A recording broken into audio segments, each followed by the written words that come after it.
Hi, and welcome to the Candice Malcolm Show. I'm your host, Candice Malcolm. Thank you so much for joining us today. So, what a news day it was yesterday. What an just incredible moment of our time. I want to tell you a little bit. So, yesterday afternoon, I spent my afternoons with my kids, and I also wanted to watch the inauguration, the swearing-in ceremony. I'd already recorded my show.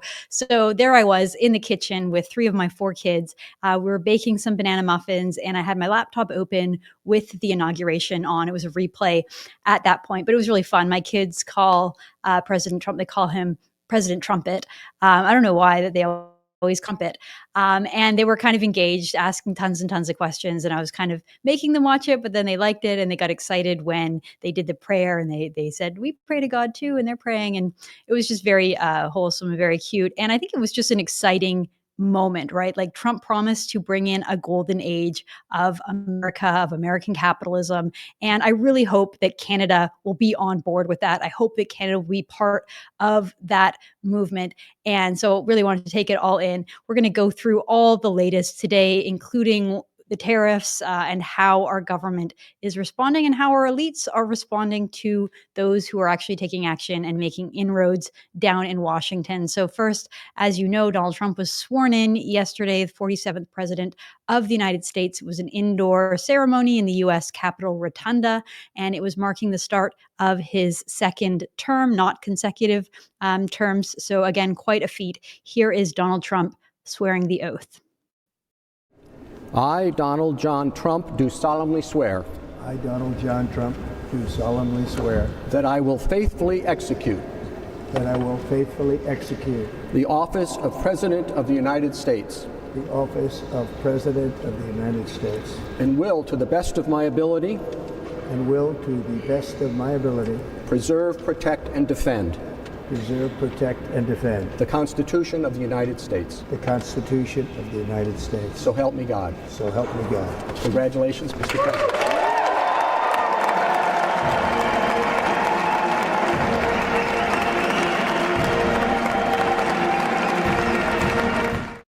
What a moment. What a moment. I just want to comment on Melania Trump, Donald Trump's wife there, looking spectacular. And a lot of people were commenting on that outfit. Is it a throw to Men in Black or V for Vendetta? Certainly, Melania Trump was not happy that Joe Biden's FBI raided her house at Mar-a-Lago, reportedly raiding her closet, as well as then 18-year-old Barron Trump's bedroom. Unbelievable. So anyway, also Trump's family is just beautiful. I don't know, not very many people talk about this, but you can tell a lot about a person, obviously, by the way that their family appears and presents.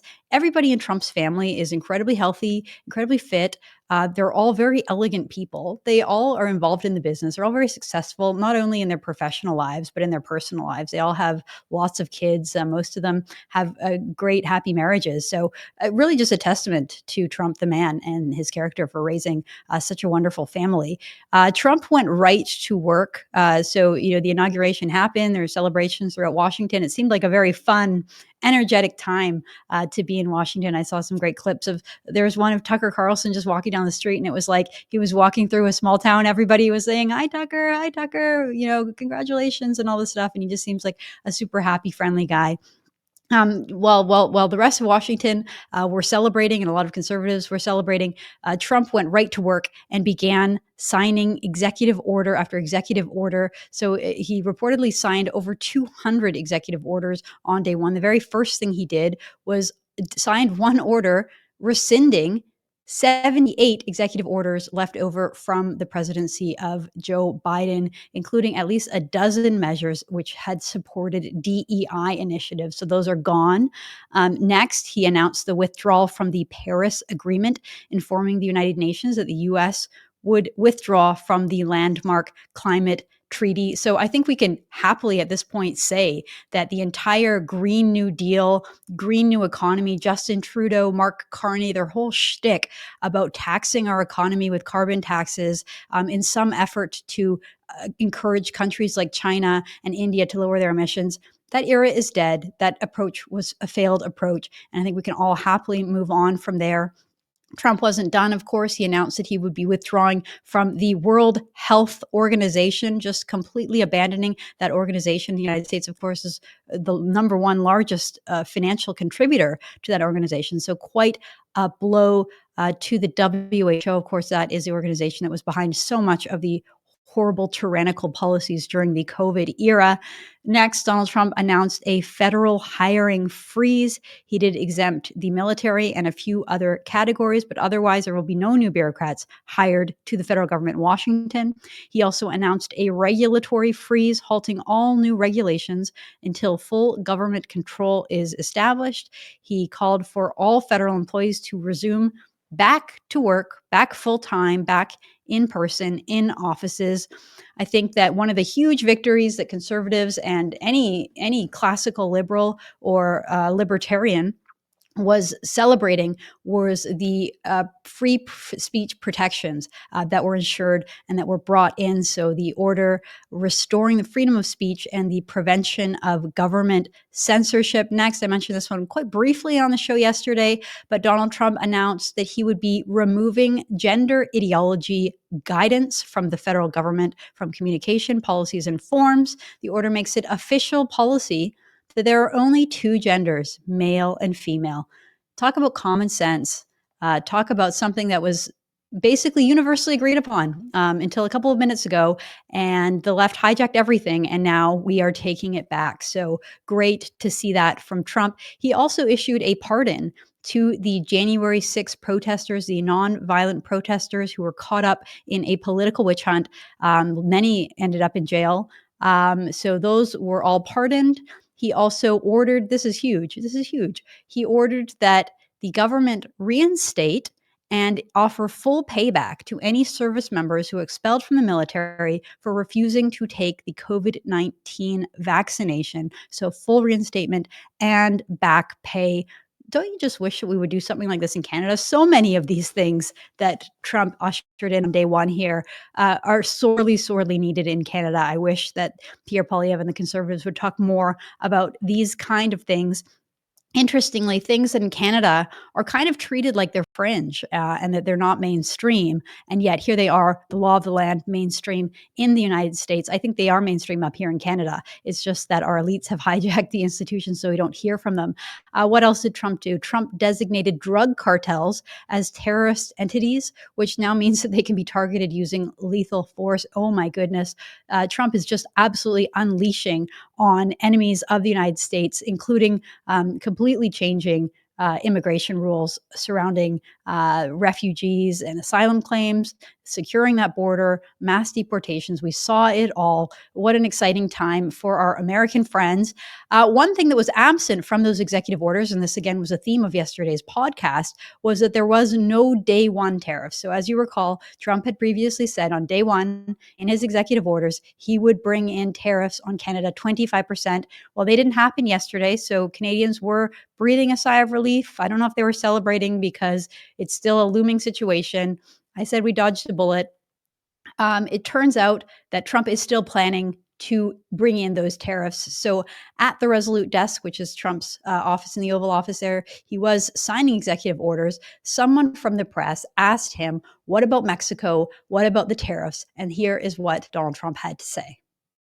Where are you thinking on tariffs on Mexico, given these actions you're signing on the border? Well, we're thinking in terms of 25% on Mexico and Canada because they're allowing vast numbers of people. Canada's a very bad abuser also. Vast numbers of people to come in and fentanyl to come in. When do you think you would enact those? I think February 1st. Are you planning on giving notice of that? I think we'll do it February 1st. You have it, folks, February 1st. So 10 days, 9 days until he is going to, or less than that, going to bring in those tariffs. You heard it right from them. And again, he cites the same concerns that he had initially, right? So there's all these other questions that are being floated when it comes to Canada and concerns over our economy, things like supply management and unfair trading practices, questions about our military, lack of military spending. You know, Trump had complained about Canada basically getting subsidized by the US military. But the main concern that he addressed when he first got elected and that he repeated right there are over borders and migration and over fentanyl trafficking, drug trafficking. These are two known problems in Canada. These are issues that are real and are real concerns to so many Canadians, so many conservatives, so many people on the right, so many Canadians have been talking about these two issues, our border, our porous border, open border policies, all kinds of radical extremists, people who hate our country, who come here to do harm to our country, are being let in. Some of them sneak into the United States. That's a problem. It's a problem that they're in Canada in the first place. And then this issue of fentanyl and drugs. You know, when a country legalizes drugs and says, you can use drugs without any penalty, we'll even help you, we'll even help facilitate it, it sends a message to everyone around the world that you can push it even further, that you can go ahead and traffic these drugs with little consequence. And it should stop. It should stop. If Canada were a serious country, it wouldn't take the United States and these threats from Donald Trump to do the right thing and uphold the rule of law and uphold our ideals and justice in our country. The fact that it is taking pressure from Trump tells you something about our political leadership class in this country. Well, Trump wasn't done there. He was later asked who would be the first foreign leader that he would contact. Maybe a bit of a compliment here. He does say Canada, but he doesn't say that he's going to call our prime minister. Here is what Trump had to say. It's a big question, though. That's a very big question. Who is going to be the first foreign leader that you plan to meet, or who are you going to call tomorrow on your first day? I've already been meeting people. I've been meeting them. I've been talking to them. I met with Prime Minister Trudeau, who I call Governor Trudeau. I met with numerous foreign leaders. So he's already met with Governor Trudeau. There Trump goes with the jab, belittling Trudeau. It's just so odd that Trudeau is the one that is representing Canada. He announced his resignation. He's no longer going to be the prime minister. Why is he still the prime minister? Why don't we have an election? That is the theme of every show, folks, because it's the biggest question in the country. Why is he still here? Why is he allowed to represent us? We need a leader that has a mandate. We need an election. We need an election. Speaking of immigration, and again, that is the issue that Trump is most concerned upon. I think it is the most important issue in the country. Well, this story came out, news broke, just as Donald Trump was making those executive orders and signing those orders. We learned that authorities are investigating a fatal shooting of a Border Patrol agent on the I-91, which is the freeway connecting the United States to Quebec. So the report says that an illegal immigrant shot and killed a U.S. Border Patrol agent at a check stop near the border. Unbelievable. Presumably he was coming from Canada, presumably across the border. We don't know. The details are still very unclear. But this just scores and underlines and highlights the problem, the real problem that we have with out of control immigration and illegal immigration, and the steps that people who are illegally in the country, things that they're willing to do, like shoot and kill a Border Patrol agent. Our thoughts and prayers go out to their family. And I hope they find this person and throw the book at them. I hope that the illegal immigrant who shot and killed this Border Patrol agent never sees the light of day again. All right. Well, today, Justin Trudeau woke up and held a press conference where he doubled down on his counter threats to Donald Trump. He says, if Trump is going to issue some tariffs, we're going to turn around and issue tariffs of our own. Here's that clip. You said earlier that everything is on the table. I assume that includes fully matching the 25% tariffs the Trump administration is proposing. How quickly do you think the Canadian government could ramp that up? And if you do have to take that measure, isn't it Canadian consumers who will feel the brunt of that? First of all, as I said, everything is on the table, and I support the principle of dollar for dollar matching tariffs. It's something that we are absolutely going to be looking at if that is how they move forward. So there's Trudeau putting it all on the table. Again, Canadians will pay the price. Canadians will pay the price. Rather than standing there and saying that, yeah, we're going to retaliate, we're going to go dollar for dollar. Look, it's not going to hurt the United States as much as it will hurt Canada. It will hurt Canada much, much, much more. A responsible reaction to this would say, no, we're going to try to negotiate. We're going to try to make the case for the Americans to not put these tariffs on. We're going to try to make the case that these tariffs are a tax on U.S. consumers and that it is not worth it for them to do it. Instead, Justin Trudeau just plays his full hand and says, yes, we're just going to further destroy the Canadian economy and further hurt Canadian consumers.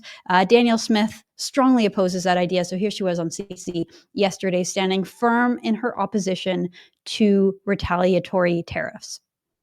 We spoke to Dominic LeBlanc this morning, and we were talking about the First Minister's meeting, and he said, we got a grade of 12 out of 13, which is like an A+ grade, but it's not perfect. Presumably Alberta was the grade that they didn't quite get. And then you have Premier Ford saying that it left him with the impression that maybe you weren't putting Canada first, you're putting Alberta first. What do you say to that? Well, I can tell you I would never go out publicly and say we should stop selling car parts as a way of making a point to the Americans and hurt Ontario. I'd never go out and say we should stop selling aluminum to Americans as a way to make a point to hurt Quebec. And it hurt me that they felt that they could make that same argument, that Alberta should sacrifice our interests in order to try to advance some kind of trade war. I take a different approach. Let's stop fighting with each other. Let's maybe try to remove some of the internal trade barriers. Maybe my fellow premiers can stop blocking pipelines when we propose them to either the West or East Coast. And maybe this should be a moment of reckoning for us as a country. That part of the reason all of us look north-south is because for the years have made it very difficult to do business east-west. So maybe that's what we should be talking about, is each other so collectively we can sell our products to the world, whether that's to America or whether it's off the West Coast or whether it's off the East Coast. And maybe that's a far more constructive conversation to have than how do you sacrifice one province's interests in order to be able to protect the rest. And fortunately, we don't have to have that conversation today because we don't have tariffs and we have the ability to have both of those conversations, a constructive conversation with each other and then a constructive conversation with our American friends. Everything Danielle Smith said there is correct. Every single bit of what she said is absolutely correct. We need a reckoning. We need to look at our own policies here. We need to listen to what our partner is saying. Yes, we don't face immediate impending tariffs, but they're coming. They're coming in 8 days, according to Trump. So again, it's not about Danielle Smith not standing up for Canada. She's not just standing up for Alberta, let me just say. I'm not in Alberta. I don't live in Alberta. And I completely agree with what Danielle is saying and what she is advocating for. She is speaking for many, many Canadians, even outside of Alberta. We don't want a trade war. We don't want to go down that path. We will lose. We are a much, much smaller country, much, much smaller market than the Americans. But again, we have a leadership vacuum in Ottawa. Justin Trudeau doesn't represent Canadians. He doesn't stand for us anymore. And because of that leadership vacuum, here we have each individual province out there negotiating on their own. So we had Doug Ford come out yesterday threatening his own tariffs. He said that that the United States will feel the pain of Ontario. What is he going to do? He says he's going to remove American alcohol from government liquor store shelves in Ontario. Ooh.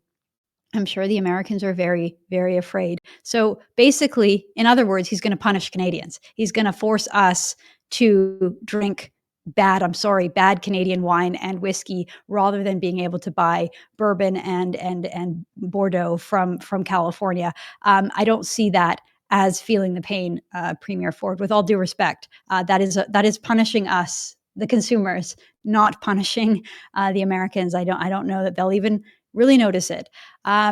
Danielle Smith, on the other hand, is calling on Ottawa to listen to other aspects of what Trump has talked about. She has called on Ottawa to accelerate defense spending to meet the 2% target that NATO sets out. And again, just arguing that Canada needs to up its game. We need to act like a proper, serious country. If we want Trump to take us seriously, if we want the talk of annexation and 51st state and Governor Trudeau, if we want it to end, then we need to carry our own weight. We need to up our game. One of those things would be through military spending. Let's play that clip. You tweeted something interesting today, calling on Ottawa to announce, I want to make sure I get this right, a major acceleration of the 2% target of GDP for defense. Why that? Why now? What has led you to focus on that in your tweet right now? There's been I've been trying to get to the bottom of why the U.S. president keeps saying that America is subsidizing Canada. And one of the arguments that he makes is the trade deficit. But my argument to that is if you take energy out of the picture, we actually buy more U.S. goods and services than they buy from us. So we actually are the ones with the deficit. And I think we can make that argument. I think we can also make an argument about how our discounted energy gets value added in the U.S. and then it gets exported internationally, and they benefit from that too. And so I think we can make the trade deficit argument. But what keeps coming up is that we're not meeting our NATO commitment. We're not meeting our defense spending. The Americans believe that we're free riding on the security that they provide, and they've made that point since Donald Trump was in office the first time. And so you've seen all of the premiers. We have repeatedly at our joint conferences asked for the federal government to take that 2% target seriously. And I think we have to if we're going to avoid any future trade actions. So Danielle Smith is down in Washington. She's working the room. She's talking to people. She's meeting with folks. We saw her meet with Trump at Mar-a-Lago last weekend. Well, she's there again, not just meeting with Trump, but meeting with his closest advisors, with people being sworn into his cabinet. She is down there hearing conversations. And what she's probably hearing, as she said there, is that Canada needs to up its game on military. So that would be a very good first start. David Knight-Legg is a commentator. His X profile says he's an advisor to governments, energy, and financial firms. He had a really insightful post that was put out, I believe, this morning, or maybe last night, and it was this morning. I'm going to read a little bit of it because he is completely hitting the nail on the head here. He writes this: tariffs aren't coming today. Thank Premier Smith for being in D.C. this weekend, actively making the case for avoiding a tariff war by sitting down with the president's closest advisors. You can see her at the galas. You can see her at the embassy. He writes, my friend Andrew Coyne thinks this is appeasement. We'll get to that in a minute. I think it's committed diplomacy. She's making a clear case, not selling out. And where were the feds? Who were they meeting with? She's talking about Justin Trudeau. Where was Justin Trudeau? He writes, I'm at the inauguration with some friends who will serve in the new administration. I've been at some receptions and galas, and conversations about Canada and tariffs keep coming up. Yesterday morning, the Trump team delayed tariffs and made it clear again. They are about getting Mexico and Canada to solve for border security. And private people say Mexico is preparing a clinical response to the border and drug issue, but Canada is MIA, except for Danielle Smith talking about energy security. So the feds are nowhere to be found. Justin Trudeau's nowhere to be found. Where is he? He's talking to reporters in Canada, not talking to the people that matter in Washington, D.C. He writes, here's what I'm hearing. Number one, virtually no one in D.C. could tell you who or what the federal Canadian government is doing to fix a broken border and the security, military, and trade and NATO freeloading issues, which were the basis of the original tariff threat. Two, Danielle Smith is making friends and influencing people. She is focused on direct conversations with the president's closest advisors who will decide energy and foreign trade policy, including people like Burgum, Rubio, and Wright. Canadian Fed naysayers, meanwhile, aren't here, preferring to be on the CBC while she's taking interviews on Fox. Next, Canada's leadership vacuum is obvious. No one down here understands how a prime minister can resign and suspend a democracy for 3 months so his party can have a leadership race. I completely agree with you on this one, David Knight. How is that even possible? It doesn't even make any sense. Number four, he writes, the American priority is security, economic, border, Arctic, and NATO. Anyone in Canadian politics who wants to talk about the need to explain how we are actually going to fix our broken borders and weak national security. He goes on, he writes, while the feds have no coherent message or presence on the core security issues, Premier Smith is actively addressing energy security with all Canadian arguments. That our energy is key to the U.S. national security, correct. That we get it today at a discounted price, and that when the energy trade is deducted from all other sectors, the Americans actually enjoy a trade surplus with Canada of over $50 billion. These are all great arguments, and you can check out the video below, which is the interview that we just played. She's actively meeting and explaining energy economics to defend against tariffs on all Canadian goods. So what exactly are you doing?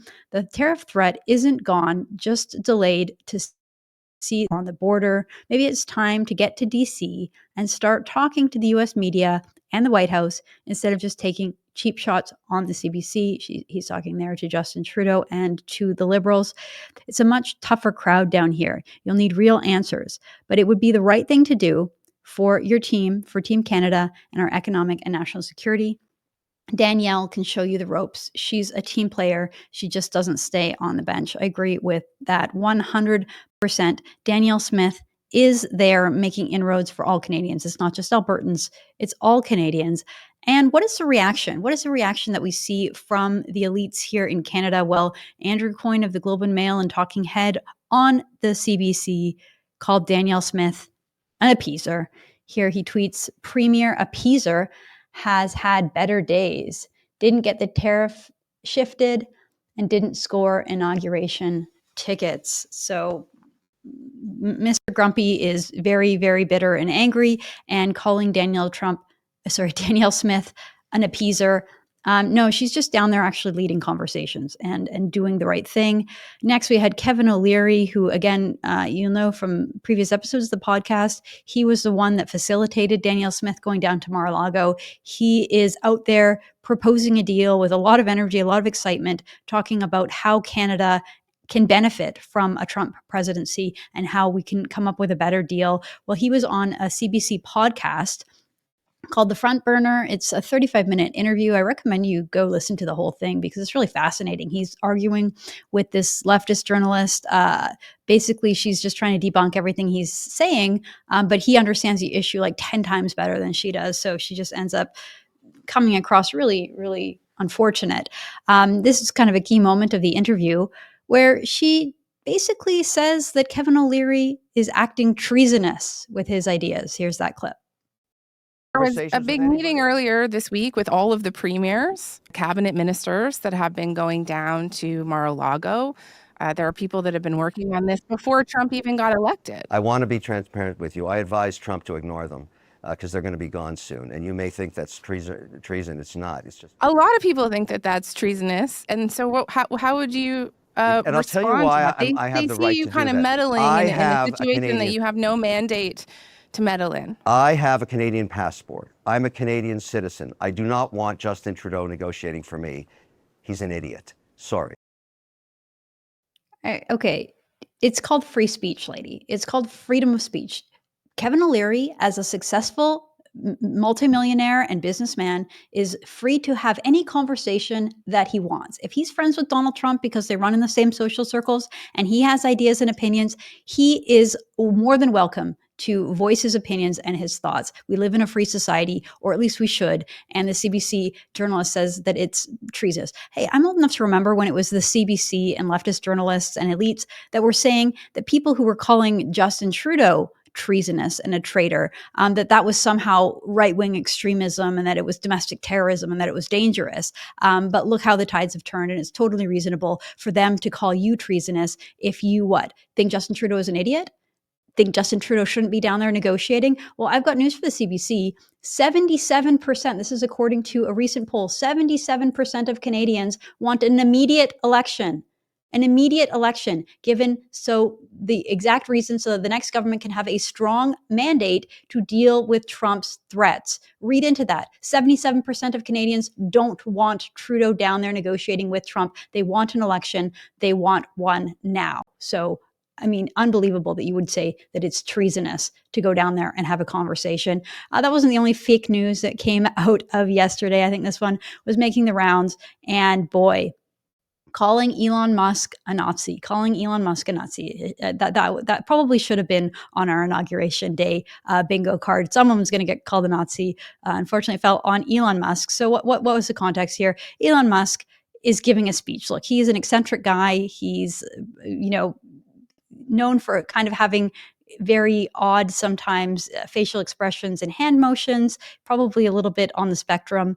And because of that, sometimes he acts a little bit goofy. Here he is giving a speech, telling the American people that they have saved the country, that they have saved the world.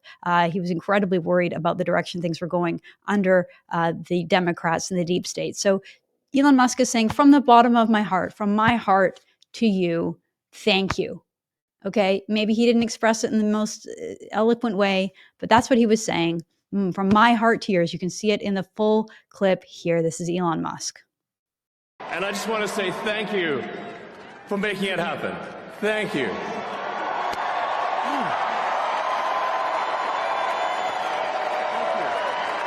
My heart goes out to you. My heart goes out to you, from my heart to yours. And again, the media just jump on it. They just pounce. Here is Andrew Coyne saying, look, maybe Elon didn't intend to make a Nazi salute, but here's a prediction. Some magaloons are going to start doing it in solidarity with him. Okay, move on over there. Next, we had Warren Kinsella saying, look, I understand why some Jewish friends have chosen to deny or minimize Musk's salute. They'd gone all in on Trump and they felt trapped, despite what they'd seen with their own eyes. And that's how partisanship works. Well, folks, chips away at reality and it makes you blind. No, Warren, no, just stop. Just stop. Elon Musk is not a Nazi. He was not trying to do a Nazi salute. And let's not waste any more time on that. Okay, real quick here, I want to get to Chrystia Freeland, liberal, running for liberal leader. And she was on CP breakfast, CP24 breakfast show yesterday, and just didn't waste any time in absolutely shredding her former boss, Justin Trudeau, throwing him under the bus and whining and complaining about how he treated her in the run up to her resigning as finance minister. Let's play that clip. Let's go back to the disagreement you're having with the prime minister, because let's say you win this race. Of course, there's several people in the race right now. If there was a disagreement in your cabinet, how would you handle things differently? Like if your finance minister came to you and said, Prime Minister, I think we're on the wrong track here. How would you tackle that differently than what the experience you've had was? Well, probably I wouldn't tell my finance minister I was going to fire her the day after she delivered the fall economic statement. I probably wouldn't say that 3 days before she was supposed to deliver it. Mm-hmm. Interesting note there. Step one, right? Yeah, step one. Yeah. Okay. She is so brutal. That was so awkward. Okay, probably if you're out there making a positive pitch for Canada, don't start complaining about the way that you were fired. Look, I'm here for it. I'm all for Chrystia Freeland throwing Justin Trudeau under the bus and exposing how terrible and tyrannical he is behind the scenes. But the way that she did that interview just kind of came across as awkward, fell a little flat there, Chrystia Freeland.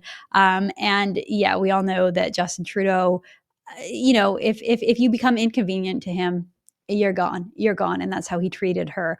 And we'll get into that more in the show tomorrow. But for now, I want to shift focus a little bit and bring on a guest. My guest today is Maxime Bernier, leader and founder of the People's Party of Canada. So Maxime Bernier founded that party in 2018 after leaving the Conservative Party of Canada. He was a member of parliament under the Conservatives for the riding in Beauce, Quebec from 2006 to 2019. During his time in the Harper government, he was in cabinet. He was Minister of Industry, Minister of Foreign Affairs, and then Minister of State for Small Business. It's great to have Maxime on the show today. And Maxime, thank you so much for joining us. Thank you, Candice. I'm very pleased to be with you. Great. So I want to talk a little bit about the recent decision made by the Leaders Debate Commission. They came out with new eligibility rules for participating in the debate. Now, we all hope that an election is coming very soon. We all hope that we'll be able to vote to replace this terrible Justin Trudeau Liberal government.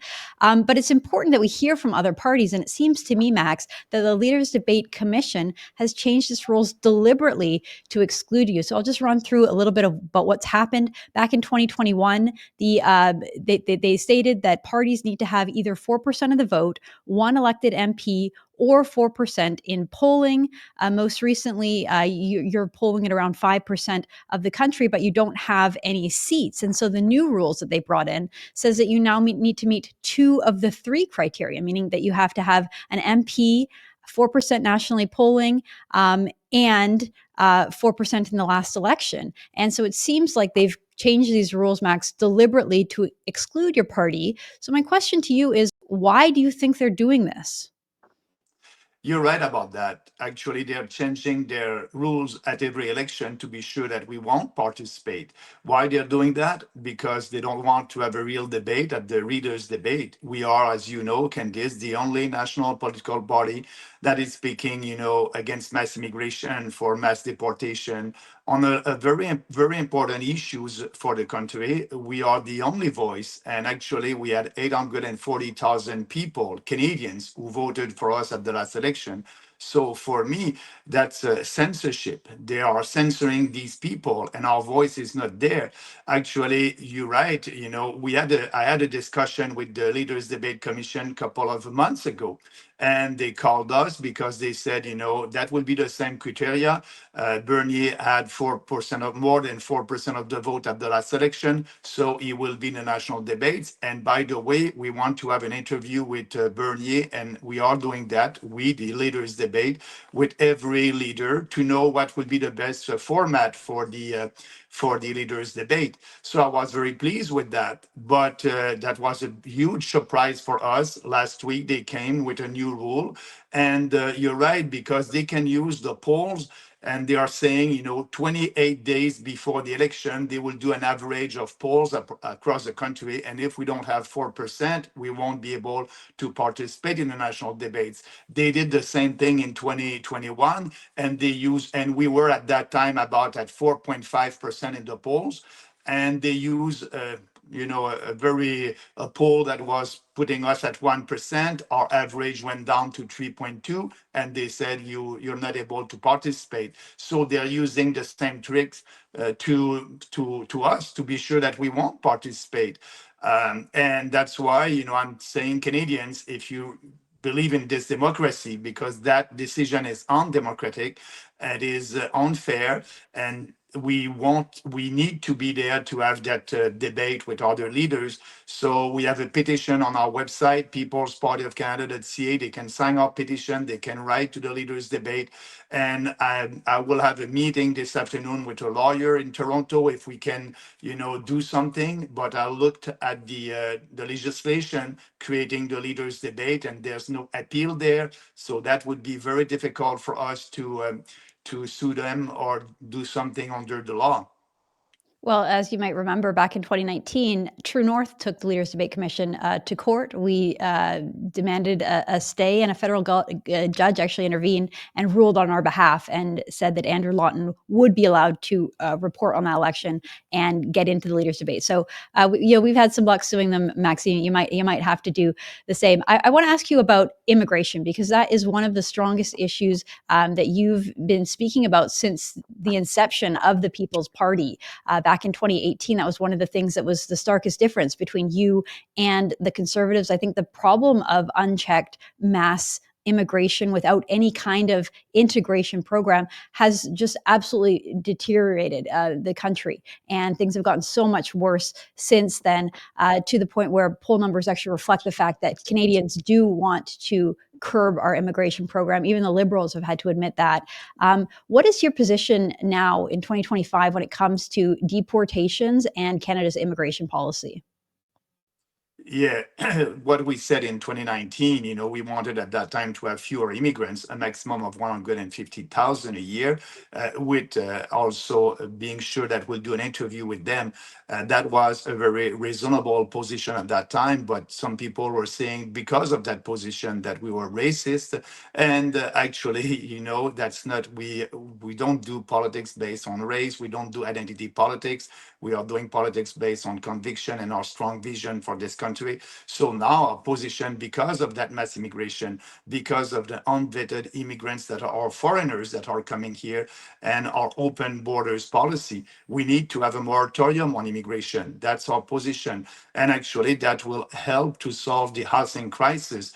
Contrary to the Conservatives and Pierre Poilievre, they don't want to tackle that. They don't want to stop that mass immigration. We need to do that not only for the economy. As you know, our standard of living is going down because the economy is growing. We have more and more people who are coming to our country, but the growth of our economy is a little bit slower. So the GDP per capita is lower, and we are poor. Our standard of living is going down. So we need to change that. And by the way, it's not only because of the economy, it's because also our, the unity of our country, the social tissue of our country. These people are coming, you said it, they are not integrating into our society. They're living in ghettos, and we don't want that. We want a person that will come here being able to have a job and being part of our society. But that's why, at the same time, we need to end the Multiculturalism Act. We need to repeal that act. Nobody will speak about that. And, I like to call my ex-friend Pierre Poilievre Pandering Pierre, because he's pandering to every ethnic communities. And for him, the most important is to have a direct flight to Amritsar as soon as possible. For us, it's not that. We need to have that moratorium for a couple of years, and after that, go back to a sustainable and reasonable immigration policy. If you look back at Canada's history, we've had exactly that. We've had periods of huge influxes of immigrants, followed by periods of very low acceptance and low admittance into our country, times where people can just sort of intermix and integrate and form a new kind of culture and society. That hasn't happened in 3 decades. What would you do about the people, Max, that are already here that have not integrated? People like we see the pro-Hamas protesters going around Canada. We've seen all kinds of conflicts between Hindus and Sikhs turning into violence sometimes, violence between Muslims and Jews. What would you do about the problem of student visas that have been issued, people who have come who have no interest in appreciating or integrating into Canadian society? How do you fix that problem? Yeah, I will do what I said to one of the students in PI last summer, when I told that students, after your permit, if you're not leaving the country, you must be deported. Actually, we have a lot of illegals in our country. And for me, based on the law, an illegal, sorry, is a person who came here like a student. But after that, when you have your diploma, you must go back to your country of origin. That was the case in the past. We didn't have any problems with that. But right now, it's not the case with these fake students coming from India. And yes, they have to go back. We will need to deport them. And my opponent, Pierre, said, oh, no, they must stay here. I hope he will change position on that. But that being said, same thing for the temporary foreign workers. After your work, you must be deported. But at the same time, if you don't respect our law here in Canada, why the federal government will give you permanent residency? That's the position of the Trudeau government right now. They want to give them a permanent residency when they don't respect our legislation. They want to give them a nice gift. You are supposed to go back to your country, but because you're here, we're going to give you the permanent residency. What is the message that we are sending to the world about that? So our position is yes, deportation, and we know there's about 50,000 to 500,000 illegals in our country right now. We don't know the exact number. We don't know who they are. We don't know where they are. We need to put all our resources that we have to find them and deport them. Actually, it will help us with our relationship with the US. President Trump is asking that to us. Control our borders, secure our borders, control your immigration, deport the illegals, reinvest in your defense. If we do all that, we won't have 25% tariffs. But Trudeau won't speak about that, or the Liberals won't speak about that. The only concern right now for the Liberals and the Conservatives, they agree with that, is to axe the tax. And Poilievre wants an election on the tax. But for me, the election must be a referendum on the immigration, ending that mass immigration and starting that mass deportation. I think so many Canadians are on board with you with that issue. You mentioned Poilievre a few times, and I want to ask you, Max, because you left the Conservative Party of Canada, right? You were an MP for many years under that party banner. You were a cabinet minister in Stephen Harper's government, and you left the party because of Andrew Scheer becoming leader. You didn't think he was strong enough to beat Trudeau, which he wasn't. Under Erin O'Toole, the party swayed even further to the left and was basically running as a Liberal Party in the last election. But now we have Pierre Poilievre, and Pierre Poilievre is seen as representing sort of more of the conservative right flank of the party. And so I'm wondering, does Pierre Poilievre in that leadership role, does that change the equation at all for you? Would you ever consider a day where you would go back towards that party? No, absolutely not. And when I resigned, you may remember I said this party, the Conservative Party of Canada, is morally and intellectually corrupt. Why I said that? I said that because they didn't have the courage to promote conservative values. They are doing politics following the polls. And yes, right now, Poilievre is doing the same. Poilievre doesn't do politics by conviction. He's following the polls and the public opinions. And for me, the public opinion has been manipulated by the leftist media and the leftist politicians. So Poilievre is a follower of the public opinion, is not a leader.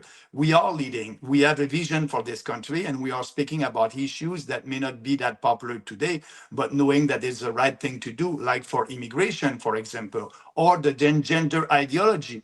I said before Trump in 2019 that we must tend that there's only two sexes. At that time, Trump did nothing about that. I'm very pleased that yesterday he decided to do something, but that's the way we are doing politics. So Poilievre now is actually on immigration. Trudeau is stronger on immigration. He did admit that he made a big mistake, and now he tried to control immigration. So he has a more anti-immigration in brackets than Poilievre on that. And so that's why I'm saying to Canadians, I won't move with Poilievre. We cannot trust him. But by the way, there's a good news for your viewers and Canadians.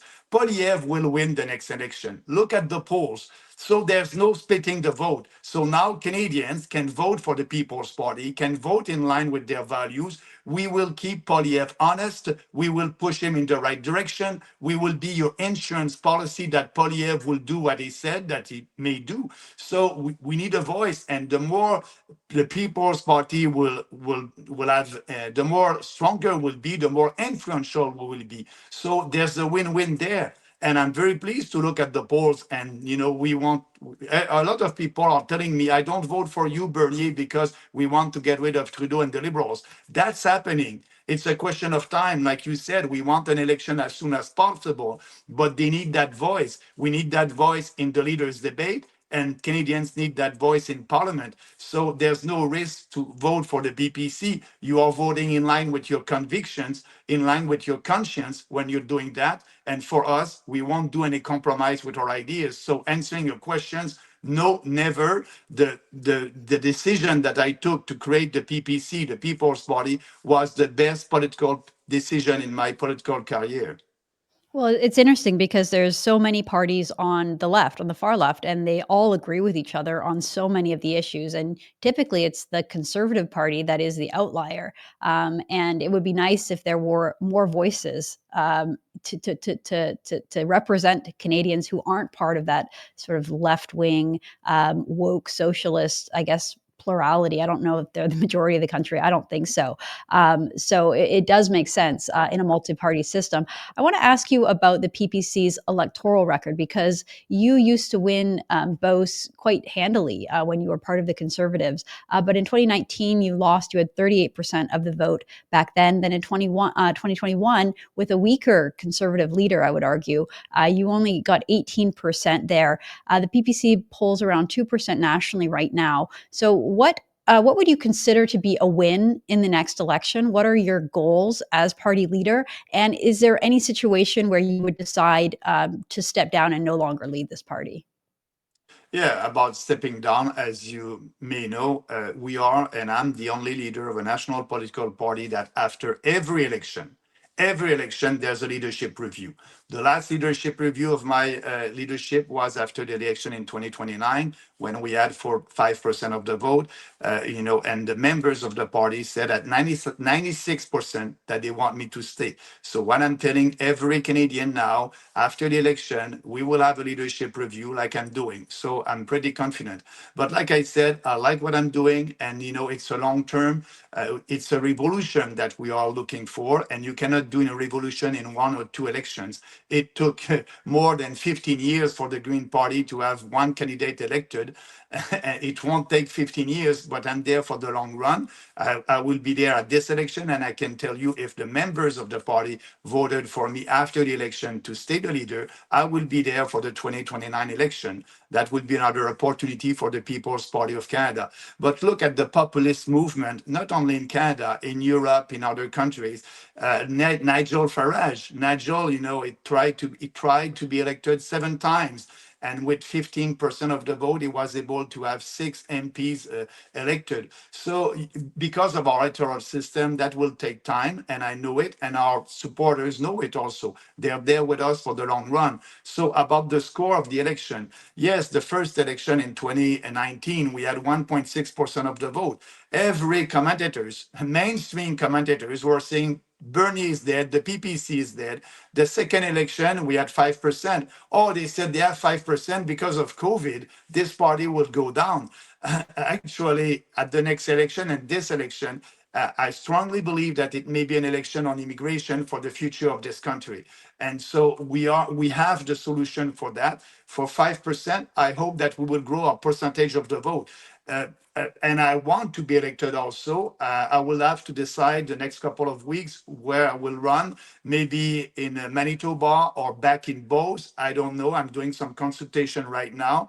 But it can be, if we double our score from 5 to 10, it still be difficult to have a candidate elected. It took 15% of the vote for Nigel to have people elected. So, and our people know that. We want to grow the percentage of our vote to be more influential. And I hope that at this election in 2025, I'll be elected, or one of our candidates will be elected. We'll see. But the People's Party is there for the long term.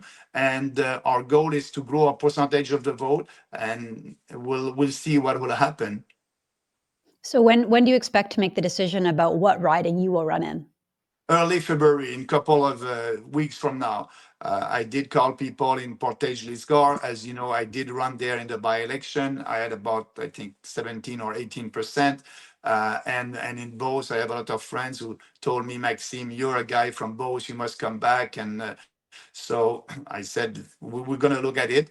And I'll take the decision early February.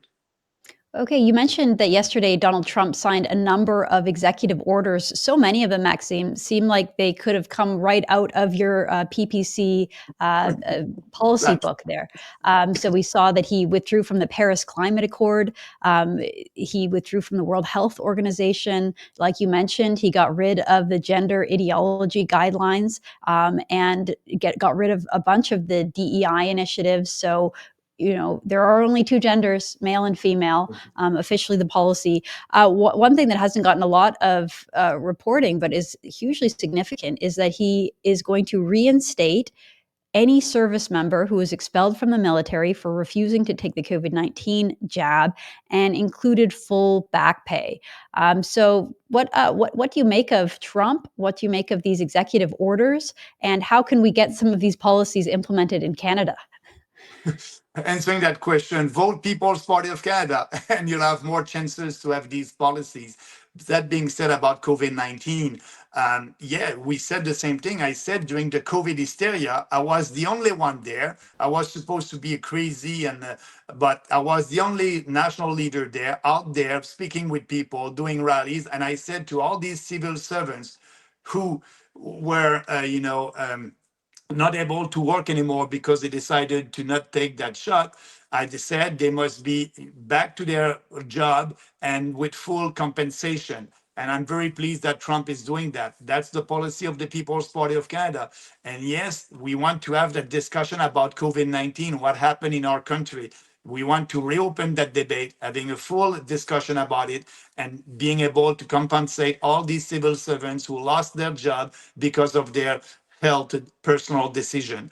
So I'm very pleased with all that because, like you said, Trump is putting his country first. And what we want to do, we want to put Canada first. But for us, it is not a slogan. Trump is against foreign wars and he wants peace in Ukraine. I said that. Polyev is, he wants to give more money and more aid to Ukraine. And that's like the conservative, like Harper, the war in Afghanistan. So we are for peace and prosperity like Trump.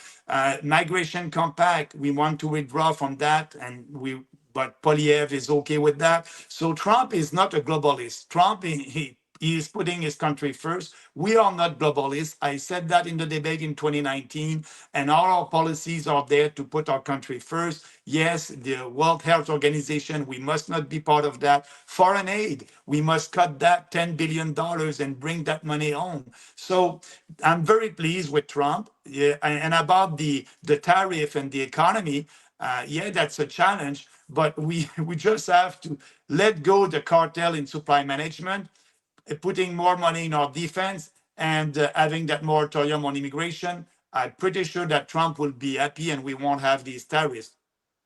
Well, I want to mention, just because you brought it up, you mentioned Harper and the war in Afghanistan, but Maxime, you were the Minister of Foreign Affairs in 2007, 2008, which overlapped with Canada's time in Afghanistan. So do you regret some of the decisions that you made at that time? Do you go back and say that you no longer support that war, or what is your position on that? No, that war was a mistake, but I was part of the government. That was the main policy of the government. Remember, we did that to save women and young girls. That was the talking points. And now, the Taliban are back. And I was the foreign affairs minister for a couple of months, and my job was to promote that. But remember, when I was in Afghanistan, I said that the governor over there was not the right person at the right time for the right reason. And, Harper didn't like that. But at the end, I was not that successful to be a foreign affairs minister. I was very, very good when I was industry minister. I learned a lot doing that job. But so the war in Afghanistan was a mistake. Right now, we can admit that the US was a big mistake. So I like the position that Jean Chrétien took about the wars with the Iraq. He said that we don't need to be there, and he was strong, and we can as a country be having a different policy, foreign policies than the US, and being friends. So I did the same with the war in Ukraine. I said we must not participate in that. So yes, the war in Afghanistan was a mistake. That was a big mistake from our government, the conservative government, but also the US government at that time. One of the main things that Trump is saying now about Canada is that we don't live up to our NATO obligations of having 2% of our GDP being spent on the military. What is your position on the size of Canada's military, the role, and whether we should beef it up and start spending more? Yeah, we must reinvest in our Canadian forces, and our Canadian forces now is a woke organization. It needs to be based on meritocracy. It's not the case anymore. So before reinvesting in our Canadian forces, we must change the culture of the Canadian forces. And I'm not proud of our Canadian forces right now. So let's do that, reinvest, and we can do that. We have a huge deficit. We can tackle that deficit in 1 year by cutting foreign aid, saving $10 billion, by cutting corporate welfare, saving $10 billion, by cutting subsidies to the mainstream media, all these subsidies, about $2 billion. So let's be serious about our budget, balancing our budget. And after that, the year after, we'll be able to reinvest. And yes, at least 2% of our GDP in our defense. Wonderful. What would you advise, or what would you be doing differently when it comes to Donald Trump, the supposed threat of incoming tariffs, and just how to make of that relationship? Because if you watch the Canadian media, especially the CBC, basically they're calling Danielle Smith a traitor, suggesting that it's appeasement or even even treason for her to be going down there and negotiating on behalf of Alberta. What would you be doing differently, or what would you say should be our approach to dealing with the Americans right now? I'm 100% with Danielle Smith on that. She's doing the right thing for her province, but also for the country. Don't forget all the income that the federal government is receiving from the oil and gas industry. It's coming because of Alberta. So being serious about that, she's doing a good job. But actually, what I don't like, all these other premiers and the prime minister, they want to be ready to have a trade war with the US, a commercial war with the US. We won't win that. We won't be able. It would hurt our country big, but it will hurt also the US. We need to just sit down with President Trump and tell him, tariff is a tax for US consumers. What do you want? What do you want? You want us to fix our border? We'll do it. You want us to reinvest in our forces? We'll do it, because it's good for us and it's good for you. And I understand why he wants that. The last 3 years, the US were able to stop about 400 terror suspects at their borders, and 80% of them were coming from Canada. Last year, they stopped at their borders 200,000 illegals who were crossing the border from Canada to the US. We need to be serious about that. We are not. But now the country is ready for a commercial war. That's crazy. That will hurt us and the US. We need to go there and tell the truth and speak like Danielle Smith she's doing right now. Well, maybe you should be talking with Kevin O'Leary and getting yourself down to Mar-a-Lago there, Max, so you can have these conversations with the incoming administration, because I think we need more voices like yours. So you said that you think that the ballot box issue on this upcoming election will be immigration. Pierre Poilievre is trying to make it about carbon taxes and cost of living. And I think the Liberals would happily have the election be about Donald Trump. What do you think the biggest issues, aside from those three, facing Canadians are, and what will the PPC do about it? Immigration, yes, the economy, and actually also the unity of our country. Nobody. Okay, well, it looks like we have lost Maxime Bernier there, but we thank him and appreciate him and his time, and we will wrap up the show at that. So thank you so much, everyone, for joining and tuning into the Candice Malcolm Show. We'll be back again tomorrow. Thank you, and God bless.